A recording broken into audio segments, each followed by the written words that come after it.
જો કાલે જે સાંજે વાતાવરણ સાથે જે વરસાદ થયો અને એમાં જે નાળામાં પાણી ભરાયું કે અમુક સોસાયટીમાં, તો અમે રાત્રે જ મહાનગરપાલિકાના સ્ટાફને જાણ કરી હતી. અને પહેલો વરસાદ છે એટલે સ્વાભાવિક છે કે કચરું ચોકપીટમાં ને એમાં જે જમા થયું હોય એ અમે સવારે જ બધું સાફ કરાવીને બધી ચોકપીટો ક્લિયર કરાવી દીધી છે.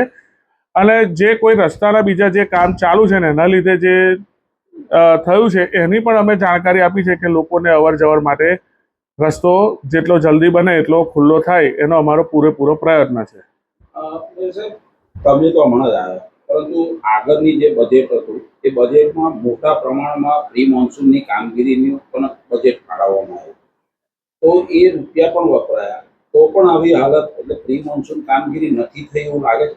ના, પ્રી મોન્સૂન કામ નથી થઈ એવું તો નથી જ, પણ તમને પણ ખબર છે કે નગરપાલિકાથી મહાનગરપાલિકા થઈ એટલે આપણી કાર્ય કરવાની ક્ષમતા પણ વધી ગયું અને સરકાર તરફથી બજેટ પણ વધી ગયું.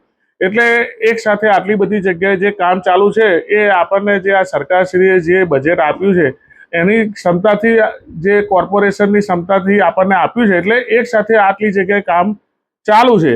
અને મારી પણ નડિયાદ નગરજનોને ખાસ અપીલ છે કે અમે હમણાં જ બેઠા છીએ પણ આ સરકાર આપણી જોડે જ છે. નડિયાદનો સારામાં સારો વિકાસ થાય એની માટે અમારો પ્રયત્ન છે. અમને પણ ખબર છે કે નડિયાદમાં અત્યારે ઘણી બધી જગ્યાએ રોડ રસ્તાનું કામ ચાલુ છે ને છે, તો તમારો સહકાર વગર અમારું કામ થશે નહીં. અમે જે આ કંઈ કરીશું એ પરમેનન્ટ જ કરવાના છે, જેથી કરીને ભવિષ્યમાં આવનારી પેઢીને તકલીફ પડે નહીં. તેથી નડિયાદ નગરજનોને ખાસ અપીલ છે કે તમે અમને સાથ સહકાર આપજો, જેથી કરીને અમે સારામાં સારું કામ કરી શકીએ. મેયર સાહેબ, આ જે પેલી દુકાનો તોડીને જે કાચ સાફ થઈ રહ્યો છે, હવે તો ચોમાસું પણ આવી ગયું, કેટલો સમય ચાલશે હજુ? જો એ સમય મર્યાદામાં એવું છે કે એ કાચ એટલો 1960 થી એની પર દુકાનો ને બધી હતી, એનો કાચ આપણે ખુલ્લો કર્યો. જેમ જેમ ખુલ્લું કરતા જે છે એમ નીચેથી બધું કચરું તો નીકળે જ છે.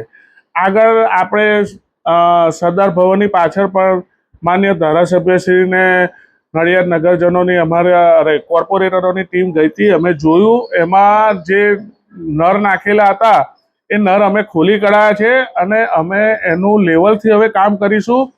અને સારામાં સારું, કારણ કે એ આખી ઈંટોથી ચણેલો કાચ છે એટલે એની નીચે જે જામી ગયું છે એ આ કાઢ્યા વગર સરખું થશે નહીં, ટાઈમ લાગશે.